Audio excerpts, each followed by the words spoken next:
नमस्कार जोहार दोस्तों, तो चलिए जानते झारखंड से जुड़े 25 बड़ी खबरों को। सावधान, झारखंड में मोथा का प्रकोप जारी।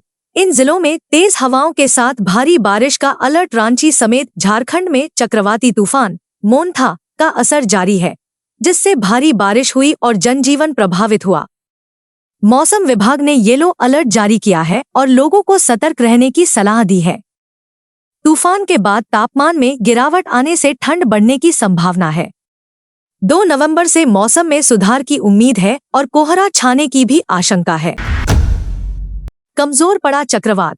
2 नवंबर तक थमथम कर बरसेंगे बादल। बंगाल की खाड़ी में उठे चक्रवात के कारण धनबाद और आसपास के क्षेत्रों में बारिश का दौर जारी है।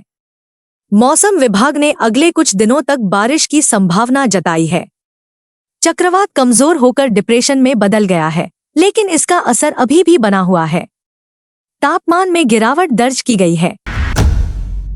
जमशेदपुर में 200 यूनिट फ्री योजना के बावजूद 150 यूनिट पर आया 3.24 लाख का बिल। जमशेदपुर के कदमा में श्यामल प्रमाणिक को 3.24 लाख रुपए का बिजली बिल भेजा गया, जबकि उनकी खपत 150 से 170 यूनिट थी।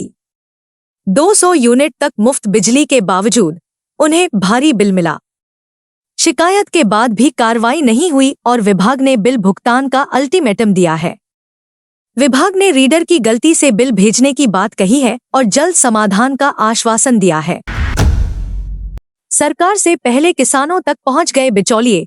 खेतों में खड़े धान की हो रही एडवांस बुकिंग। झारखंड में सरकार द्वारा धान खरीद शुरू करने से पहले ही बिचौलिए सक्रिय हो गए हैं। वे किसानों से खेतों में खड़े धान की एडवांस बुकिंग कर रहे हैं, जिससे किसानों को उचित मूल्य मिलने की संभावना कम हो रही है। किसान आर्थिक तंगी के कारण कम कीमत पर धान बेचने को मजबूर हैं। सरकार किसानों को बिचौलियों से बचाने के लिए कदम उठा रही है।